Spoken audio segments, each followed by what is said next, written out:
দেখছেন তাদেরকে বলতে চাই, আগামী 27শে ফেব্রুয়ারি 2025 ভোর 6টা থেকে সন্ধ্যে 6টা পর্যন্ত Kolkata Ola Uber app cab operator and drivers union সিআইটির পক্ষ থেকে অফলাইন ডে পালন করা হবে। পাশাপাশি দুপুর 1টা থেকে রামলীলা ময়দানের সামনে জমায়েত করে আমরা পরিবহন দপ্তরে ডেপুটেশন দেব এবং বিক্ষোভ দেখাবো।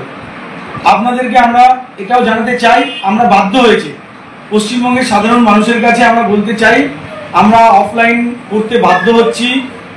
2018-এর পর থেকে অ্যাপ ক্যাব চালকদের, বাইক ট্যাক্সি চালকদের কোনো রকম ভাড়া বাড়েনি, এটা আপনারা জানুন, আপনাদের জানা দরকার। তাই আজকে আমরা এই প্রেস কনফারেন্সের মাধ্যমে আপনাদের কাছে তুলে ধরছি। আমাদের অনেক কিছু দাবি রয়েছে। আমরা পশ্চিমবঙ্গ সরকারের কাছে বারবার মিটিং করেছি। OLA, Uber, inDrive, porter, Rapido সমস্ত অ্যাপ ক্যাব কোম্পানিগুলো, ডেলিভারি কোম্পানিগুলোকে আমরা আমাদের নোটিফিকেশান দিয়েছি, আমরা আমাদের যে নোটিশ সেটা তাদেরকে পাঠিয়েছি, কিন্তু সেখান থেকে কোনো সঠিক উত্তর আমরা পাইনি। আমরা পশ্চিমবঙ্গ সরকারের পরিবহন সচিবকেও বারবার চিঠি দিয়েছি, পরিবহন মন্ত্রীর সাথে একাধিকবার মিটিংয়ে বসেছি, কিন্তু কোনো সমস্যার সমাধান হয়নি। আপনারা জানেন, যারা নিয়মিত খবর দেখেন, পরিবহন সচিব মাস 2 আগে একটা সার্কুলার দিয়েছিল, সেখানে পরিষ্কার বলে দিয়েছিল 31শে মার্চ 2025 এরপর থেকে সাদা নাম্বারে যারা বাইক ট্যাক্সি চালায়, যারা বাণিজ্যিক কাজে বাইককে ইউজ করে, তারা বাইক ট্যাক্সি চালাতে গেলে 31শে মার্চের পর ফাইন হবে। মানে আইনিভাবে চলতে গেলে কি করতে হবে? মন্ত্রী বলেছেন যে হলুদ নম্বর করতে হবে, এবং তার জন্য প্রত্যেকটা আরটিওতে তিনি সার্কুলার দিয়েছেন যে সমস্ত আরটিওতে মঙ্গলবার এবং বুধবার হলুদ নম্বরের কাজ হবে। আমরা 2 মাস ধরে দেখেছি, প্রত্যেকটা আরটিওতে আমরা গিয়েছি, আরটিও অফিসাররা যারা ছিলেন তাদের কাছ থেকে আমরা কোনো রকম সহযোগিতা পাইনি। পেয়েছি কি? শুধু আজ আসো কাল আসো। লোনের নাম্বার, আপনারা জানেন পশ্চিমবঙ্গে কাজ নেই, বেকার যুবকরা একটা বাইক কিনেছে, কিনে লোনের মাধ্যমে বাইক কিনেছে, কিনে লোন শোধ করছে, পরিবারের মুখে অন্ন তুলে দিচ্ছে, মায়ের ওষুধ কিনছে, ছেলে মেয়ের লেখাপড়ার খরচ জোগাড় করছে। এটা কোনো অপরাধ নয়, আমরা নিয়ম মানতে চাই। আমরা একথাও আপনাদের জানাতে চাই, যারা বাইক ট্যাক্সি চালান তাদের প্রত্যেককে বলতে চাই যে কলকাতা শহরে যারা বাইক ট্যাক্সি চালান তারা এটা জানুন, আমরা সিআইটিউ কলকাতা ওলা উবের হলুদ নম্বরে সার্কুলার দিইনি। পশ্চিমবঙ্গে 2020 পর থেকে যে বাইক ট্যাক্সি চলছিল, বিভিন্ন ক্ষেত্রে পুলিশ অফিসাররা 5,000 টাকা 10,000 টাকার কেস করছিল জরিমানা। এই লাল ঝান্ডা CITU Ola Uber app cab operator and drivers union একত্রিত হয়ে যে জায়গায় কেস দেওয়া হতো লড়াই করতো। এর প্রতিবাদে তৎকালীন পরিবহন মন্ত্রী ফিরহাদ হাকিম, তার সাথে বারংবার আমাদের বৈঠক হয়, তিনি বলেন এটা ইললিগ্যাল কাজ, অবৈধ কাজ। তো আমরা বললাম স্যার তাহলে কি করা যায়? বললো তোমাদেরকে বাণিজ্যিক নাম্বার নিতে হবে, হলুদ নম্বর করতে হবে। আমরা বললাম স্যার আপনারা যেটা বলছেন আমরা আইন মেনে চলতে চাই, আমরা রাজি। অনেকের মনে এই প্রশ্ন থাকে সিআইটি হলুদ নম্বর করেছে, এটা একদম ভুল। আমরা আপনাদের জন্য লড়াই করেছি, যে আপনাদের এখন কেস দিচ্ছে না পুলিশ, সেটা আমাদের লড়াইয়ের ফলে। এর ফলে মন্ত্রীর সাথে একাধিকবার বৈঠকের ফলে পরবর্তী মন্ত্রী হলেন স্নেহাশিস চক্রবর্তী স্যার, তার সাথে বৈঠকের ফলে আমরা এই হলুদ নম্বরটা আইনিভাবে পাশ হলো, এবং তারপর থেকে 4-5 বার ক্যাম্প হয়েছে, কিন্তু তারপরে এখনো পর্যন্ত কোনো সুরাহ হয়নি হলুদ নম্বরের ক্ষেত্রে। সাধারণ যারা এটাকে রুজি হিসাবে বেছে নিয়েছে, আমরা চাই সরকারের এই নিয়মটা সবাই মানুক, একটা পরিকাঠামোর মধ্যে আসুক। কিন্তু এখানে অনেক প্রশ্ন রয়েছে, হলুদ নম্বর করাতে যাচ্ছে, লোনের গাড়িতে হ্যারাসমেন্ট হচ্ছে। এই লোনের গাড়ির ক্ষেত্রে সরকার কি ভাবছে? 31 তারিখের পরে, 31শে মার্চের পরে যে কেস দেওয়া হবে, যে ছেলেটি লোনে গাড়ি কিনেছে তার কি অপরাধ? সে আরটিওতে যাচ্ছে, বারবার ফিরে আসছে। এই সমস্যার সমাধান করতে হবে পরিবহন সচিব এবং পরিবহন মন্ত্রীকে। আরটিওর অফিসারদের কথাবার্তা মনে হয় যে তারা মানে মন্ত্রী মিনিস্টারের ওপরে যেভাবে হ্যারাসমেন্ট করে, যা কথাবার্তা বাজে, বিশেষ করে হাওড়া আরটিওর যিনি আরটিওর মেন অফিসার আছেন, তিনি আমার পরিচয় না জেনেই আমাকে যেভাবে অপমান করেছে, অন্যায়ভাবে আমার সাথে যেভাবে কথা বলেছে, তার প্রতিবাদ জানায়। কিন্তু আমি পরিবহন মন্ত্রীকে চিঠি দিইনি, চিঠি দেবো। চিঠি দিইনি এই কারণেই যে গোটা পরিবহন সেক্টরে যা হচ্ছে তাতে কি হবে? চিঠি দিলে মনোজন তাকে দুটো কথা শোনাবে, কিন্তু আমাদের শ্রমিকদের কি লাভ হবে? আমরা চাই প্রত্যেকটা আরটিও অফিসার বাইক ট্যাক্সিকে গুরুত্ব দিয়ে দেখুক।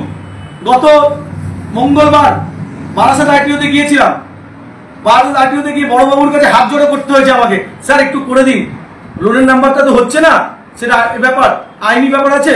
আপনি ক্যাশের গাড়িগুলো করে দিন, বলছি ডিএম সাহেব অ্যাপ্রুভাল না দিলে হবে না। 2 মাস 2.5 মাস ধরে 15 দিন 20 দিন ধরে ডিএম স্যারের অ্যাপ্রুভাল দেওয়ার সময় হচ্ছে না। আমরা বলতে চাইছি যে আপনি আরটিও অফিসার আছেন, ডিএম আছেন, পশ্চিমবঙ্গ সরকারের বেতন নিচ্ছেন, পশ্চিমবঙ্গ সরকারের এই প্রকল্পকে আপনাকে করতে হবে কাজ। আপনি কাজ করতে পারছেন না, আপনি একটা অ্যাপ্রুভাল দিতে 2 মাস 3 মাস লাগিয়ে দিচ্ছেন। কারণ কাগজপত্র যদি ভুল থাকে তাকে জানিয়ে দিন, হবে না, কিন্তু আপনারা জানাচ্ছেন না। আমরা আজকে এই প্রেস কনফারেন্সের মাধ্যমে জানাতে চাই যে আরটিও অফিসারদের ব্যবহার ঠিক করতে হবে, পরিবহন মন্ত্রীকে নতুন করে সার্কুলার জারি করতে হবে। হলুদ নম্বর ক্ষেত্রে লোনের গাড়ি হচ্ছে না, সেই লোনের গাড়ির সঠিক সমস্যা সমাধান করতে হবে। আমরা জানি না আপনারা ফাইন্যান্সের সাথে কি করবেন, আপনারা সার্কুলার দিয়েছেন, আপনাদের দায়িত্ব যত দ্রুত সম্ভব আপনারা লোনের গাড়িতে হচ্ছে না কেন সেটাকে কি সমাধান করা যায় আপনারা করবেন। এছাড়াও আমরা আপনাদেরকে দেখাতে চাই যে আমরা কোম্পানি কর্তৃপক্ষ, আপনারা জানেন 2018 পর থেকে ওলা, উবের, বাইক এবং অ্যাপ ক্যাবের কোনো ভাড়া রেনুকরণ হয়নি। একই ভাড়াতে চলতে পারে না। ক্যাব চালক এবং বাইক ট্যাক্সি চালকদেরও পরিবার আছে, তাদেরও ফ্যামিলি আছে, তাদেরকেও বাঁচতে দিন। তেলের দাম লাগাতার বেড়েছে, কিন্তু বাড়েনি কেবল ক্যাব চালক এবং বাইক ট্যাক্সি চালকদের ভাড়া। আমরা এই প্রেস কনফারেন্স আপনাদের মাধ্যমে দাবি করছি যে নন এসির ক্ষেত্রে 25 টাকা, এসির ক্ষেত্রে 30 টাকা ভাড়া দিতে হবে, ক্যাবের ক্ষেত্রে কিলোমিটার 12 টাকা দিতে হবে, বাইক ট্যাক্সির ক্ষেত্রে স্বাস্থ্য বীমা দিতে হবে। এছাড়াও আমরা আপনাদেরকে বলতে চাই যে সমস্ত কোম্পানিগুলো অত্যাধিক কমিশন কাটে, একটা এগ্রিগেটর রুলস আছে, নিয়ম আছে, কিন্তু এগ্রিগেটর নিয়ম মানছে না এই অ্যাপ ক্যাব কোম্পানিগুলো। যাত্রী সাথী যে অ্যাপটা আছে পশ্চিমবঙ্গ সরকারের, আমরা দলময় রাজনীতির ঊর্ধ্বে গিয়ে এই যাত্রী সাথী প্রচার করেছি। আপনারা দেখবেন, আমি নিজে করেছি। কেন করেছি? শ্রমিকের জন্য যদি কিছু ভালো হয় সেটা দলমত নির্বিশেষে আমরা পাশে থাকবো। কিন্তু যাত্রী সাথীরও এই ইনড্রাইভার থেকে ধার করা, র্যাপিডোর থেকে ধার করে নিয়ে অ্যাপগুলো চালাচ্ছে, তাদেরকে নিজেদের বুদ্ধি নিয়ে চালাতে হবে। অনেক কিছু যাত্রী সাথীর মধ্যে অসুবিধা আছে। যাত্রী সাথীর অফিস নেই, অফিস থাকলেও আমরা জানি না কোথায়, দেখা করতে পারি না। ওলার কোনো অফিস আমি পাইনি। পশ্চিমবঙ্গ সরকারের যে নিয়ম আছে এগ্রিগেটর, সেখানে পরিষ্কার বলা রয়েছে 30 দিনের বেশি আইডি বন্ধ রাখা যাবে না। যদি কারোর পুলিশ কেস থাকে সেক্ষেত্রে আইডি বন্ধ থাকতে পারে যতদিন না কেস মিটবে। কিন্তু আমরা দেখছি কি এক একটা ছেলের আইডি 5 বছর, 6 বছর, 4 বছর ধরে বন্ধ। এটা কেন হবে? আপনারা মনে রাখবেন, আমরা যারা সাধারণ মানুষ আছি, আমাদের যে কোনো মানুষের মধ্যে বিরুদ্ধে অভিযোগ উঠতে পারে, কিন্তু সেই অভিযোগটার গুরুত্ব আছে কতটা সেটা যথাযথ প্রমাণ না হলে তাকে শাস্তি দেওয়া যায় না। আইনে এমনই রয়েছে যে যদি অপরাধীর বিরুদ্ধে কোনো সাক্ষ্য প্রমাণ না থাকে তাহলে অপরাধীকে বেকসুর খালাস করে দেওয়া হয়। সাধারণ প্যাসেঞ্জারের অভিযোগের ভিত্তিতে একজন ড্রাইভারকে সাসপেন্ড করে দেওয়া হয়, রুজি রুটিতে লাথি মারা হয়। পশ্চিমবঙ্গের পরিবহন মন্ত্রীকে বারংবার জানানোর পরেও কোনো সুরাহা হয়নি। পশ্চিমবঙ্গ সরকারের কোনো গাইডলাইন্স অ্যাপ ক্যাব কোম্পানিগুলো মানছে না। ইভেন পশ্চিমবঙ্গ সরকারের যে অ্যাপ আছে যাত্রী সাথী, তারাও মানছে না। আমরা তীব্র ধিক্কার জানাই পশ্চিমবঙ্গ সরকারের এই নিয়ম নীতিকে। এছাড়াও আরটিও অফিসাররা যে বাজে ব্যবহার করছে, তারা মনে করছে যে যা মন তাই করব, দালাল রাজ কায়েম করছে। একটা বাইক ট্যাক্সি চালক কত টাকা রোজগার করে? তেল বাদ দিয়ে, সমস্ত বাদ দিয়ে, কমিশন বাদ দিয়ে হয়তো দৈনিক 600-700 টাকা রোজগার করে। সেই বাইক ট্যাক্সি চালককে যদি দিনের পর দিন তার একটা লিগ্যাল কাজের জন্য যদি ঘুরতে হয়, সে ঘুরপথে কি করবে? দালাল ধরবে। আর দালাল ধরা মানে 1000, 500, 10 টাকার গল্প, এবং এইটাই কাটমানি হিসাবে নিচ্ছে অফিসাররা অনেকেই। আমরা দালালরা চাই। আমরা আপনাদেরকে বলতে চাই, পশ্চিমবঙ্গের সাধারণ মানুষকে, যে আমরা অনেক কষ্টে আছি, আমরা অনেক সমস্যার মধ্যে আছি। আমাদের ভাড়া দেওয়া হয় উবেরের পক্ষ থেকে 6 টাকা, 7 টাকা, 5 টাকা। আমরা কি করে বাঁচবো? আমাদের কোনো মেডিকেল সুরক্ষা দেওয়া হয় না। এগ্রিগেটর রুলসে দেওয়া রয়েছে, কিন্তু উবের কোম্পানি ছাড়া অন্য কোনো কোম্পানি মেডিকেলের সুবিধা দেয় না। আমি এটা সত্য কথা বলছি। উবের কোম্পানি থেকেই আমাদের একটি ছেলে মারা গিয়েছিল, তাকে 5 লক্ষ টাকা পাইয়ে দিয়েছিলাম। আমাদের একজনের পা বাদ গেছিল, শাকিল আহমেদ, ত্রিপুরের বাসিন্দা, তাকে আমরা 2.5 লক্ষ টাকা পাইয়ে দিয়েছি। কিন্তু র্যাপিডো সহ যাত্রী সাথী, ইনড্রাইভ, এরা কিন্তু কোনো রকম এখনো পর্যন্ত মেডিকেলের কি সুবিধা অসুবিধা কোনো রকম জানায়নি, নোটিফিকেশন দেয়নি, এবং ঘটনা ঘটলেও ওলা কিচ্ছু পাওয়া যায় না। একটা শ্রমিকের মর্যাদা দিতে হবে পশ্চিমবঙ্গ সরকারকে। যখন প্রত্যেককে হলুদ নম্বর করাচ্ছেন, তাদেরকে শ্রমিক স্বীকৃতি দিতে হবে, কিন্তু শ্রমিক স্বীকৃতি দেওয়া হয় না। শ্রমিক স্বীকৃতি দেওয়া হয় এই কারণেই একতরফা প্যাসেঞ্জারের কথা শোনা হয়, আইডি গুলো বন্ধ করে দেওয়া হয়। আমরা আপনাদের মধ্যে থেকে বলতে চাই, রাস্তাঘাটে কিছু মহিলা প্যাসেঞ্জার আছেন, তারা কিন্তু কিছু লিখে দিলেই কোম্পানি কিন্তু বাড়তি গুরুত্ব দিচ্ছে, কিন্তু মহিলাটা তো সবসময় সত্যি কথা বলে তাও নয়। ভাড়া ব্যাপার নিয়ে কোনো রকম হতে পারে, ডিস্টেন্স নিয়ে কিছু প্রবলেম হতে পারে, মহিলা গ্রাহক কিছু লিখে দিলেই কোনো রকম ভাবে যাচাই করা হয় না, আইডিটা বন্ধ করে দেওয়া হয়। এটা অন্যায়, এটা অন্যায়, এটা অন্যায়। আমরা বলতে চাই যে আমরা 27 তারিখে সমস্ত যারা অ্যাপ বাইক চালান, যারা ক্যাব চালান, তাদের কাছে আমরা আহ্বান জানাই, ভোর 6টা থেকে সন্ধ্যে 6টা পর্যন্ত আপনারা অফলাইন ডে পালন করুন। এই প্রতীকী লড়াইটা আপনারা করুন, তাহলে আগামী দিনে অনেক ভালো হবে। আমাদের এই রাজপথে লড়াইটা করতে হবে এবং আমাদের সঙ্গে মিছিলে পা মেলান। রামলীলা ময়দান থেকে পরিবহন দপ্তর পর্যন্ত আমরা মিছিল করব। আপনাদের প্রত্যেকের সহযোগিতা চাই। আমরা একটা কথা বলতে চাই, হলুদ নম্বর করতে আমরা রাজি, কিন্তু হলুদ নম্বর করার পরে একটা ছেলে হলুদ নম্বর করলো, আইডি বন্ধ করে দিলেন একটা অভিযোগের মাধ্যমে, তাহলে সেই ছেলেটার তো জীবনটা নষ্ট হয়ে গেল। সেটাও পশ্চিমবঙ্গ সরকারকে দেখতে হবে। আর অহেতুক কমপ্লেনের ভিত্তিতে কোনো আইডি বন্ধ করা যাবে না। যদিও কোনো কমপ্লেন আসে 7 দিনের মধ্যে তার আইডি খুলতে হবে, সর্বোচ্চ 30 দিনের বেশি আইডি বন্ধ করতে পারবেন না। আমরা পরিবহন মন্ত্রীর কাছে জানাতে চাই যে আপনি যেভাবে বছর খানেক আগে ক্যাম্প করিয়েছিলেন, সেই ক্যাম্পে কিন্তু অনেকটা সফলতা পাওয়া গেছে। আমরা চাই যে এই মাসের অন্তত 4-5টা ক্যাম্প করানো হোক, সল্টলেক হোক, কসবা হোক, এই জায়গায় 4-5টা ক্যাম্প করানো হোক, যাতে যারা হলুদ নম্বর করতে পারে ক্যাম্পে সহজেই করা যায়। আপনাদের কাছে আমরা বলেছি, আপনারা বলেছেন অনেক খরচা পড়ে যায়। আমরা কি দেখেছি এই রাজ্যে শিল্প আনার নাম করে বছরের পর বছর আমাদের মুখ্যমন্ত্রী তিনি নিউ টাউনে অনেক পয়সা খরচা করেছে, এখানে খাওয়া দাওয়া আনন্দ। সেখানে যদি একটা শিল্প না আসে, সেই পয়সা যদি নষ্ট হয়, আমাদের তো পয়সা নষ্ট হবে না। সরকারকে বলছি ক্যাম্প করতে যদি 20,000-25,000 টাকা লাগে আপনারা করুন। এটা করলে আমাদের লাভবান হবে বাইক ট্যাক্সি সমাজ, আপনারাও লাভবান হবে। এখান থেকে আপনাদের রেলওয়ালা পাবেন আপনারা ট্যাক্স।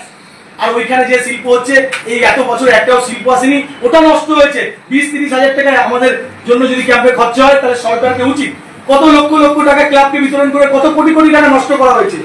আর আমাদের ক্ষেত্রে যদি ক্যাম্প করতে বলা হয়, তাহলে বলা হয় অনেক টাকা নষ্ট হবে, কে করবে, অনেক খরচা। কিন্তু আপনারা যে সার্কুলার দিয়েছেন, সেই সার্কুলার তো মানছে না আপনাদের আরটিও অফিসাররা, তাদেরকে হাত জড়ো করতে হচ্ছে।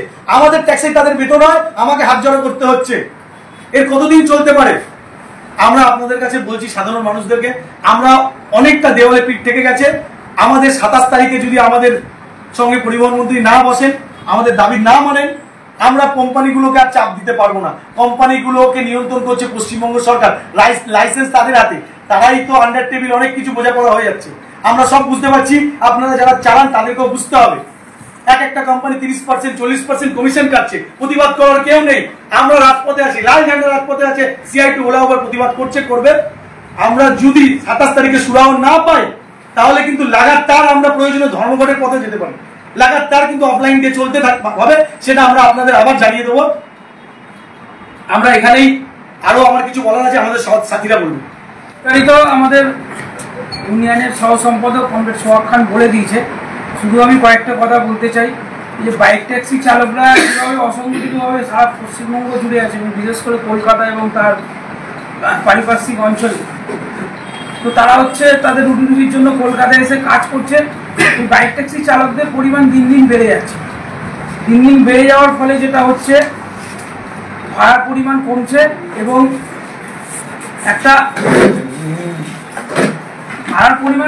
এবং দিন দিন রুটি রুজিতে প্রত্যেকেরই টান পড়ছে। এবং বিশেষ করে দেখা যাচ্ছে কিছু কিছু ক্ষেত্রে যারা অন্যান্য কাজের সাথে যুক্ত, সরকারি বেসরকারি বিভিন্ন কাজের সাথে যুক্ত, তারা হচ্ছে এই পেশার সাথে চলে আসছে। কিন্তু যারা ফুল টাইম হিসাবে এই কাজটা করে, যাদের এটাই রুটি রুজি, তারা কিন্তু দিন দিন মার খাচ্ছে।